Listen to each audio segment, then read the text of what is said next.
किसी ने बताया, बात सच है कि उतरौला से टीटी रामपुर उसमें तो और खड्डे हैं, रोड ही नहीं है वहां पर। मगर योगी और मोदी कहते विकास हुआ, विकास कुछ नहीं हुआ। मुख्यमंत्री कहते हैं कि मैं गर्मी निकाल दूंगा, उतरौला में बिजली नहीं आती, सेलफोन चार्ज नहीं होता, ये गर्मी निकालने की बात करते हैं। अगर सेलफोन चार्ज होगा तो मालूम होगा ना कि गर्मी है, मगर यहां पर बिजली नहीं आती और मुख्यमंत्री कहते हैं कि मैं गर्मी निकाल दूंगा। आपके पास विकास के नाम पर कुछ काम नहीं हुआ। डबल इंजन की सरकार, 7 साल से बीजेपी की सरकार देश में है और यहां पर 5 साल से है। उतरौला विधानसभा में एक रेलवे की लाइन नहीं डाल सके, एक रेलवे की लाइन नहीं डाल सके और बीजेपी कहती है कि हमको वोट दे दो। मैं उतरौला की जनता से, यहाँ की आवाम से अपील कर रहा हूं कि अगर आप उतरौला विधानसभा में विकास चाहते हैं तो आपको डॉक्टर अब्दुल मन्नान से बेहतरीन विधायक नहीं मिल सकता, आप उनको विधायक बनाइए। बीजेपी ने धोखा दिया आप लोगों को। बीजेपी ने कहा था 70 लाख नौकरियां देंगे। बीजेपी खुद आज कहती है कि हम 1.5-2 लाख युवाओं को नौकरी दे पाए, वो भी झूठ है। हर बात बीजेपी झूठ बोलती है। आप बताइए, बेरोजगारी उत्तर प्रदेश के युवाओं का, नौजवानों का मुकद्दर बनकर रह गया। 4% अनएम्प्लॉयमेंट रेट है उत्तर प्रदेश में। जितने पढ़े लिखे नौजवान हैं, जिनके पास टेक्निकल डिग्री है, सर्टिफिकेट डिप्लोमा है, जिनके पास ग्रेजुएट की डिग्री है, 50% से ज्यादा रोजगार की तलाश में नौजवान, रोजगार मिलता नहीं है। और जब भर्ती का इम्तिहान लिखने जाता है, गांव से निकलता है, तकलीफ से जाकर रात भर रोड पर खड़े रहता है कि सुबह उठकर पर्चा लिखूंगा, तो योगी की सरकार कहती है कि पर्चा लीक हो गया, दोबारा लिखना पड़ेगा। आप बताइए कि हर मास पर किसान परेशान। किसान को माशाल्लाह से हमारे प्रधानमंत्री ने 2 नौकरी दे दी। एक दिन में जमीन पर काम करो अपनी फसल को और रात में जाग करो अपनी फसल बचाने का। मोदी ने ये रोजगार भी दिया। तो उतरौला की जनता को याद रखना पड़ेगा कि कैसे आप पर कमर तोड़ देने वाले इक़दाम किए गए। आप बताइए, पेट्रोल डीजल की कीमतें आसमान को छू रही हैं, तो ना प्रधानमंत्री को इसको फिक्र, ना उनके वजीर योगी को फिक्र कि आज गरीब पिटता जा रहा है, परेशान हो रहा है।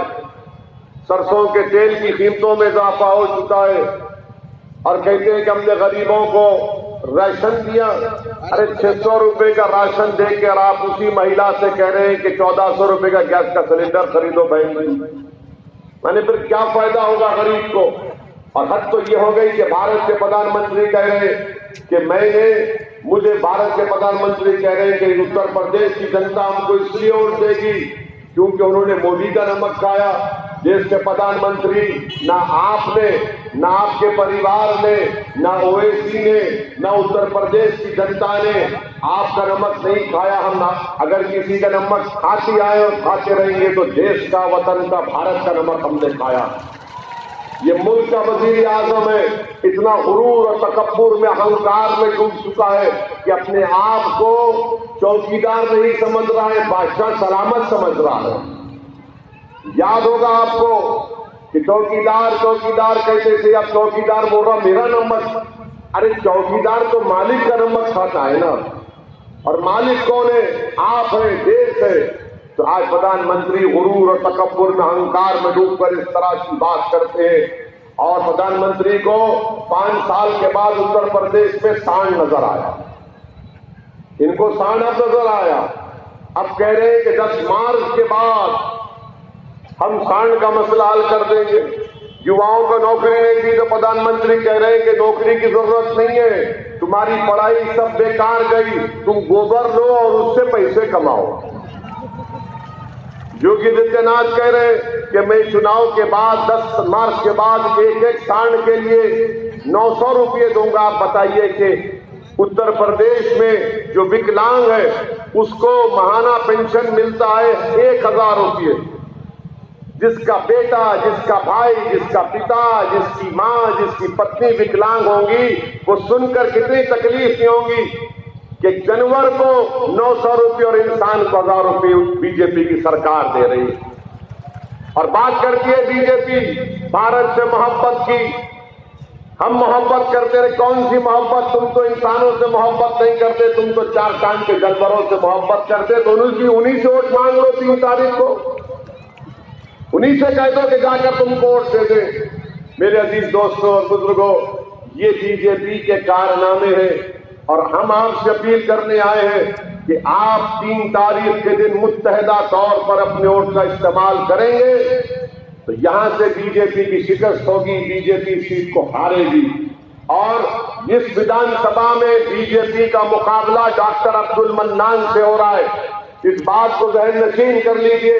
अगर आप ये चाहते हैं कि बीजेपी को यहां से हराया जाए क्योंकि उन्होंने आपको धोखा दिया, विकास के नाम पर कुछ नहीं किया, तो मेरी आपसे अपील है कि डॉक्टर अब्दुल मन्नान को अपना वोट दीजिए। अगर आप जरा सी भी गलती करेंगे, अगर हजरत इब्लीस की औलाद आकर आपको कहेगी सपा बसपा, तो फिर बीजेपी, ये पहचानिए इन लोगों को, ये आपके दोस्तुमा दुश्मन है जो आकर आपसे कह रहे कि बीजेपी है। अरे भाई 2019 में भी आपने वोट दिया था, पार्लियामेंट के चुनाव में हम नहीं थे, तब भी बीजेपी जीत गई। आप बताइए फिर आपके वोट की अहमियत क्या है? आपके वोट की अहमियत उस वक्त बढ़ेगी जब आप पतन के निशान पर बटन दबाएंगे, जब आप भागीदारी परिवर्तन मोर्चा जन अधिकार पार्टी के प्रत्याशियों को कामयाब करेंगे, तभी तो आपकी वोट की अहमियत बढ़ेगी। और हम आपसे कह रहे हैं कि 3 तारीख के दिन आप डॉक्टर अब्दुल मन्नान को हालत मजबूरी में वोट मत दीजिए, मजबूती के लिए वोट दीजिए। आप मजबूरी के लिए अगर आप वोट देंगे, हम मजबूर नहीं चाहते, हम मजबूत आपको देखते और हम मजबूती के नाम पर वोट दीजिए आप मजलिस इत्तेहादुल मुस्लिमीन को। आपने मजबूरी की हालत में समाजवादी को वोट दिया, क्या मिला आपको? आपने मजबूरी की हालत में बसपा और कांग्रेस का साथ किया, आपको क्या मिला? आपको कुछ नहीं मिला। कांग्रेस का राहुल गांधी हार जाता है, अमेठी से अपने आबो अजदाद की सीट को हार जाता है, तो क्या हम भी उसके जिम्मेदार हैं क्या? आप मजबूरी की हालत में सबका साथ दिए। आज ओवैसी आपके दरमियान में आकर कह रहा है कि आपकी मजबूती के लिए आप मजबूती से डॉक्टर मन्नान को वोट दीजिए। और आज आप पूछिए जो हम पर इल्जाम लगाते कि ओवैसी के आने से बीजेपी को फायदा होता है, मैं आपको बता रहा हूं जो आज सपा और कांग्रेस के लोग अल्पसंख्यक समाज मुसलमानों के महलात में गांव में जाकर कहते कौम कौम कौम, कौम का हाल मेरी जबान से सुनो आप। उत्तर प्रदेश में अगर 10 मुसलमान बच्चे हैं तो 7 पढ़ना लिखना नहीं जानते। 10 मुसलमान बच्चे हैं तो हिसाब किताब करना नहीं जानते।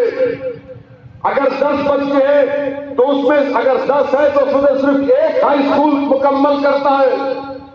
सबसे ज्यादा स्कूल से बाहर बच्चे मुसलमानों के, सबसे कम पढ़े लिखे महिलाओं में मुस्लिम बेटियां हैं, सबसे कम 2 एकड़ जमीन किसी के पास है पूरे उत्तर प्रदेश में तो मुसलमान के पास है। सबसे ज्यादा ताली मारने के लिए नहीं, ताली मारने के लिए नहीं कह रहा हूं, ताकि आपको एक पैगाम और फिक्र मिले। 2 एकड़ जमीन सबसे कम किसी के पास है तो अल्पसंख्यक समाज मुसलमान के पास है। सबसे ज्यादा 4 और 15 साल के दरमियान में बच्चा मजदूरी करते हैं तो मुसलमानों के करते हैं। सबसे कम ग्रेजुएट है 4% तो अल्पसंख्यक समाज मुसलमान के। और सबसे पहले 6 साल पहले फॉरवर्ड क्लास अगर कोई मरते हैं तो मुसलमान है। बताओ ये आपने मजबूरी की हालत में वोट दिया तो आपकी औलाद का मुकद्दर ये बनाकर रख दिया कि ना स्कूल मिलता है, ना पढ़ाई का इंतजाम होता है, ना जमीन मिलती है, और गरीबी और बेरोजगारी मुफलिसी हमारा मुकद्दर बनाकर रखिए क्योंकि आपने हालत मजबूरी में वोट किया था। आज आपके दरमियान में एक विकल्प है, एक मुतबादिल है, और मजबूती के साथ मजबूत करने के लिए अपने आप को, आप तोड़ा को आप डॉक्टर अब्दुल मन्नान का साथ दीजिए। ये सपा कांग्रेस कुछ नहीं कर पाएगी। ये सपा कांग्रेस ने जुलाई 2019 में अमित शाह ने कानून लाया था, अनलॉफुल एक्टिविटीज प्रिवेंशन एक्ट, जिसमें कोई दिल्ली में एनआईए का इंस्पेक्टर अब्दुल मन्नान को उतरला के आतंकवादी, टेररिस्ट, दहशतगर्द घोषित कर सकता है बगैर कोर्ट के फैसले के। उस कानून का कांग्रेस और समाजवादी ने उसका सपोर्ट किया, तायीद की। हमने पार्लियामेंट की तकरीर है यूट्यूब पर उठाकर देखो, हमने कोसा इन कांग्रेसियों को कि अल्लाह करे कि तुम्हारा लीडर कभी जेल में जाए तो तुमको मालूम होता 4-4 साल जेल में सड़ना क्या होता है। हमने संविधान का हवाला देकर बीजेपी का कहा कि तुम संविधान के खिलाफ कानून बना रहे हो, मगर यही समाजवादी और कांग्रेस ने अमित शाह के लाए हुए कानून की तायीद की, राज्यसभा में तायीद की, कानून बन गया। आज उन तमाम भारत के जेलों में नौजवान सड़ रहा है 2-2 साल से, बेल नहीं होती उसमें। बेल के लिए आपको जज को बताना पड़ता है कि आप पर केस बनता ही नहीं है, ये तो ट्रायल में होता है ना। इन्होंने वो काम किया। और आप और एक बात बता रहे हैं कि जिस समाज का नेता नहीं है उस समाज की आवाज को नहीं सुना जाता, इस बात को यकीन कर लो आप। कोई लोग बोलेंगे डॉक्टर अब्दुल मन्नान जीत जाएगा तो क्या करेगा, उत्तर प्रदेश की विधानसभा में मजलिस के 5, 6, 10 जीत जाएंगे इंशाअल्लाह तो क्या होगा। हम उनको जवाब दे रहे हैं, जब उत्तर प्रदेश में CAA का एहतजाज चल रहा था तो 22 लोगों नौजवानों को गोली मारकर शहीद कर दिया गया।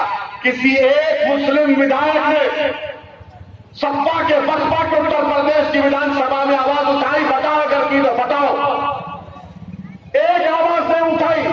क्यों? क्योंकि आप मजबूर हैं, आपको डरा दिया गया।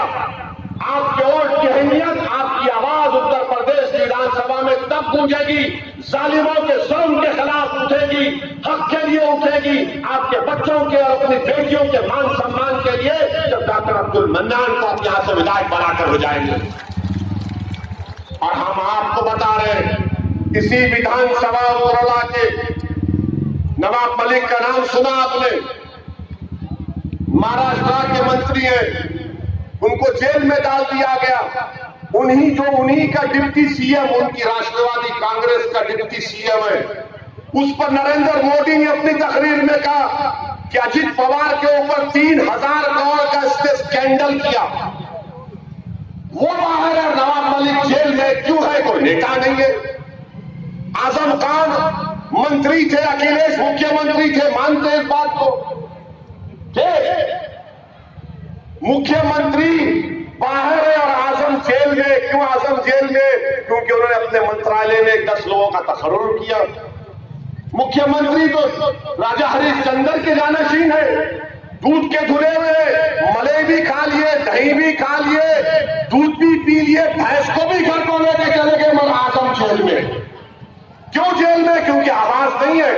हंसने के लिए नहीं कह रहे, हंसने के लिए नहीं कह रहे, आपको सोचने के लिए कह रहे। आपका नेता होगा बाबू सिंह कुशवाहा, बैठे पूछ लीजिए, 4 साल जेल में थे, बसपा में थे, 4 साल जेल में थे। कुशवाहा का कोई लीडर नहीं था, इसलिए बाबू सिंह ने कहा कि अब मुझे लड़ाई लड़ना है, मैं 4 साल जेल में गया, दूसरा कोई कुशवाहा या गरीब मजलूम नहीं जाएगा जेल को। यही लड़ाई है मेरे अजीज दोस्तों और बुजुर्गों। और फिर आप जानते कि जहां पर इस विधानसभा में हजरत बाबा शहीद मिल्लत अब्दुल कुद्दूस अलैहिर्रहमा की मजार बंद कर दिया गया था, क्या सपा कांग्रेस वाले आकर खुलाए? यही डॉक्टर अब्दुल मन्नान ने जाकर एहतजाज किया। और उस दरगाह शरीफ में आप लोग जाकर जुमेरात के दिन या रोज जाकर फूल चढ़ा सकते हैं, फातिहा दे सकते हैं। मेरे अजीज दोस्तों और बुजुर्गों, आपसे ही अपील कर रहे कि आप अपने के वोट का 3 तारीख के दिन सही इस्तेमाल करिए और डॉक्टर अब्दुल मन्नान को कामयाब करिए।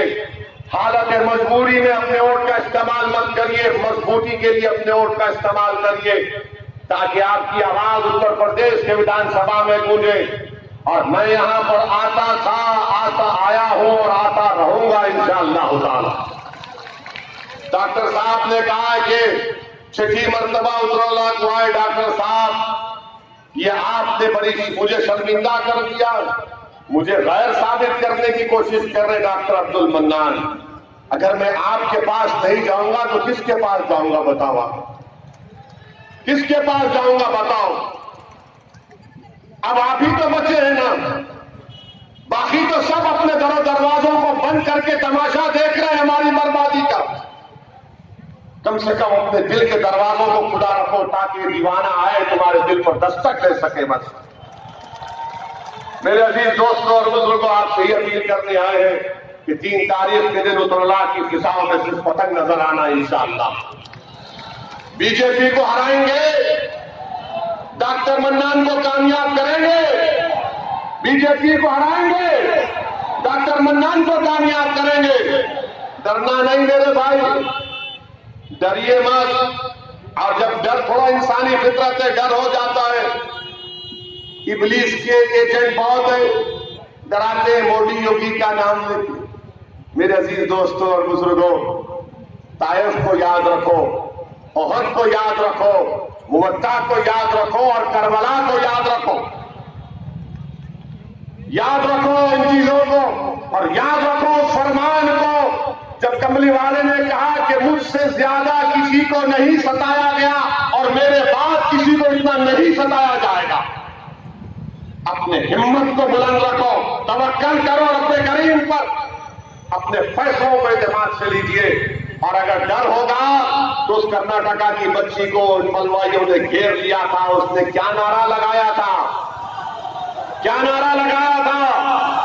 अरे झूम के बोलो, मस्त होके बोलो, पूरा उतरोला बोले।